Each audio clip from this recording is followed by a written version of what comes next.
싸움을 해야 되는 거죠. 여야가. 근데 이번 선거를 통해서 결국은 중도를 더 중도의 표를 더 흡수한 쪽이 이겼잖아요. 중도표가 더불어민주당으로 많이 갔죠. 이번 선거에서는 워낙 그 대통령에 대한 그 반발심이 있었기 때문에 조국 혁신당도 떴던 거고, 그 다음에 이제 서울 수도권에서 압승을 할 수 있었던 거고, 그런 건데, 그거에 대해서,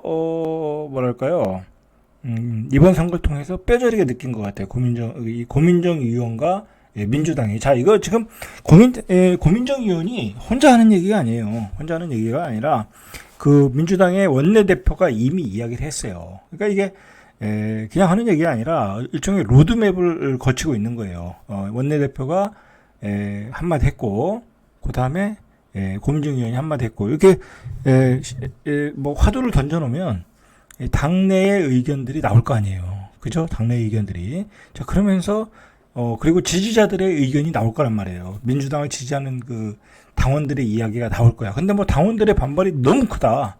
그러면 이건 뭐 없었던 얘기가 당분간은 될 수밖에 없죠. 자, 그런 그 어떤 그 시험의 기간, 그런 시험의 기간인 것 같아요. 자, 그래서 이번 선거에서 서울 같은 데에서 그 마용성, 그다음에 강남, 서초, 송파 그런 지역에서는 민주당이 아마 진 거로 제가 알고 있거든요. 자, 거기서 왜 크게 이렇게 뭐 지역에 따라 큰 표 차이로 졌냐면 부동산 때문에 그래요. 민주당이 너무 많은 세금을 때리니까 그거에 너무 충격을 받은 거죠. 그 거부감이 국회의원 선거에 나타난 거예요. 그죠? 뭐 고민정 의원도 어렵게 당선됐잖아요. 뭐 광진구도 일종의 이제 A급지잖아요. 강남 다음에 마용성 뭐 그런 급으로 갈 수 있는 지역이니까 이 세제를 개편하지 않으면 서울도 흔들릴 수 있다라고 판단하는 것 같아요. 지금 민주당 쪽에서. 그리고 앞으로 대선을 생각을 해보면 이번 선거도 그랬지만 서울 수도권에서 선거를 치면 민주당은 질 수밖에 없어요. 그죠? 민주당. 왜냐면 민주당은 어쨌든 이 지역을 보면 제한적이잖아요. 전라도 쪽, 그 다음에 충청도는 한동안 중립 지역이니까 어디로 갈지 모르는 거고, 그리고 경남, 경북, 대구, 부산, 그쪽은 이제 또 여당색이 강한 거고, 그러다 보니까 서울 수도권에서 지면, 표가, 떨어지면 선거에서 질 수밖에 없다. 근데 서울 수도권에 이 중도가 많거든요. 그죠? 그런 차원에서, 다음 선거를 위해서, 이 중도를 위해서, 미리 선거 구도를 짜기 위해서, 이런 정책을 내놓은 거예요. 그렇게 보셔야 돼. 어쨌든, 부동산 정책이 이 어떤 선거판의 핵심 키가 된 거예요. 지난번, 대통령 선거에서도 그랬고, 요번에 국회의원 선거에서도 그랬고, 다음 대선에서도 분명히 그럴 것이고, 근데 다음 대선에서도 민주당이 이런 정책으로 계속 가다 보면 어려울 것 같다라고 판단을 해서 어떤 세제에 대해서 그리고 부동산 정책에 대해서 어떤 변화를 주려고 그러는 거예요. 자, 그리고 또 중요한 게 뭐냐면 지금 집값이 안 떨어지고 있잖아요. 그리고 특히 서울 집값은 전 고점에 90%까지 올라왔단 말이에요. 평균적으로. 그러면은 서울의 평균 집값이 지금 역세권에 한 12억에서 한 15억을 하고 있어요.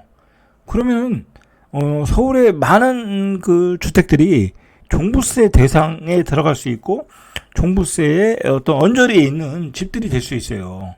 그죠? 그렇기 때문에 이 세제를 고칠 수밖에 없는 거예요. 그죠? 그렇게 되는 거예요, 지금. 그런 차원에서 고민정 의원이 꺼낸 거예요. 고민정 의원이 꺼냈다라기보다는 민주당에서 꺼냈고, 자, 그거에 대해서 약간 좀 강경파들은 반대를 하고 있다. 좀 강한 발언을 하고 있다라는 거죠. 자, 친명 성향의 유튜브인 김용민 씨도 페이스북에 고민정같이 정치가 쉬운 사람, 즉 철학 없이도 정치가 가능하다고 생각하는 사람이 민주당에 있다는 것은 불행한 일이다. 이런 강경 발언을 하는 거예요. 자, 그러면서 그는 중도 확장에 있어 종부세가 리스크라는 걸 누가 모르나. 그럼에도 그것을 왜 자기가 속한 당이 두려워하는지 시험지에 써보라고 하면 몇 줄이나 쓸까라고 비꼬 왔다. 이렇게 비꼬고 있어요. 이제 강경 발언들이 나오는 거죠. 그죠? 안 나올 수는 없죠. 그런데 저는 그렇게 생각해요. 요번에 이제 그 추미애 국회의원이 국회의장 선거에서 떨어졌잖아요. 떨어지면서 많은 그 민주당원들이 탈당을 했단 말이에요. 탈퇴를 한 거죠. 실망을 한 거죠. 선거 때 추미애 국회의원도 찍어주고 민주당을 찍어준 거는 추미애 그 국회의원이 국회의장이 돼서 강력하게 국회를 이끌고 가고 뭐 그걸 원했던 건데, 근데 민주당이 국민의 뜻을 안 따랐다라는 거잖아요. 그죠? 찍어준 사람들의 뜻을 안 따랐다라는 거잖아요. 자, 그런 거 보면 민주당이 그렇게 또 뭐랄까 강경파도 아닌 것 같아요. 제가 보기에는. 그죠? 원래 색깔이 그런 것 같아요. 자, 어쨌든 이 이야기는 22대 선거에서 아주 핵심 키워드가 될 수 있어요. 그리고 민주당 입장에서도 부동산 정책에 관해서 자꾸 좀 유화적으로 나가야 되고, 그리고 세금 제도도 고쳐 나가야 되는 게, 안 그러면 이게 집값이 지금 뭐 잘못하면 또 폭등하게 생겼잖아요.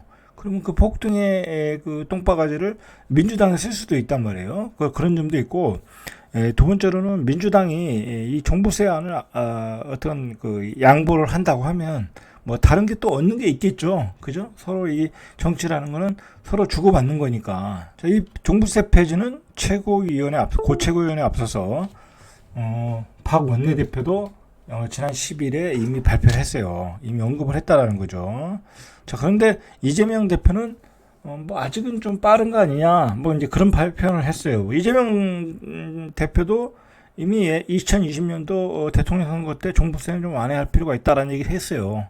그러니까 다 서로가 얘기가 돼서 나오는 거라고 저는 보고 있어요. 자, 그리고 중요한 거는 고민정 의원 한 발언 중에 문재인 정부의 어떤 부동산 실패를 인정을 했어요. 그러니까 다음에는 절대로 이런 실수를 하지 않겠다라는 거잖아요. 그게 중요한 것 같아요. 그게. 자, 어쨌든 시장 원리에 입각한 정책을 조금 펼치겠다라는 거죠. 그죠?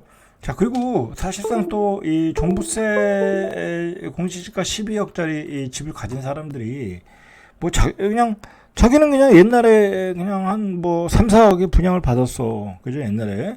근데 그 집값이 그냥 12억, 15억이 된 거야. 근데 졸지에 뭐 그리고 돈은 못 벌어. 그런 사람들 많거든요. 그런 사람들 보러 재산세 내고 종부세 내라고 하면 억울하겠죠. 뭐 투기를 한 것도 아니고. 그죠? 그런 점에서 좀 과도한 세금이다 라고 생각을 하고 있는 것 같아요. 그러면서 중도 확장을 통해서 다음 대선에 유리한 고지를 점령하겠다라는 거예요. 자, 1% 대상으로 만든 정책임에도 불구하고 서울주택의 약 40%가 종부세 납부 대상이다. 자, 이거 서울주택의 40%가 종부세 납부 대상이야. 자, 이거 이래가지고는 서울 선거에서 이길 수가 없다라고 판단한 거예요. 그죠? 민주당으로서는 아주 그 전략적인 선택을 하는 거죠. 현명한 선택을 하는 거죠. 자, 문제는 이게 만약에 1주택 1세대 한해서 종부세를 폐지한다고 하면 그냥 강남에 집을 사도 되는 거야. 그죠? 강남에 한 35억짜리 사는 거야. 근데 사실 우리 같이 이렇게 예를 들어 이제 돈이 있는 사람들 입장에서도 뭐 이제 다 정리하고 강남에 아파트 한 채 살려고 해도 못 사는 이유가 뭐냐면 세금 때문에 못 사요. 그죠? 35억짜리 주택을 샀는데 뭐 재산세도 어마어마하겠지만 예를 들어 종부세 합치면 한 1,000만 원, 1,500만 원을 예를 들어 낸다고 해볼게요. 1,000만 원, 1,500만 원을 내는 거야. 그러면은 나는 수입이 하나도 없어. 또는 나는 수입이 뭐 연금 받아 생활하니까 한 1년에 한 4천만 원 돼. 그러면 1,500만 원을 세금으로 낸다고 하면 그거 뭐 어떻게 사겠어요.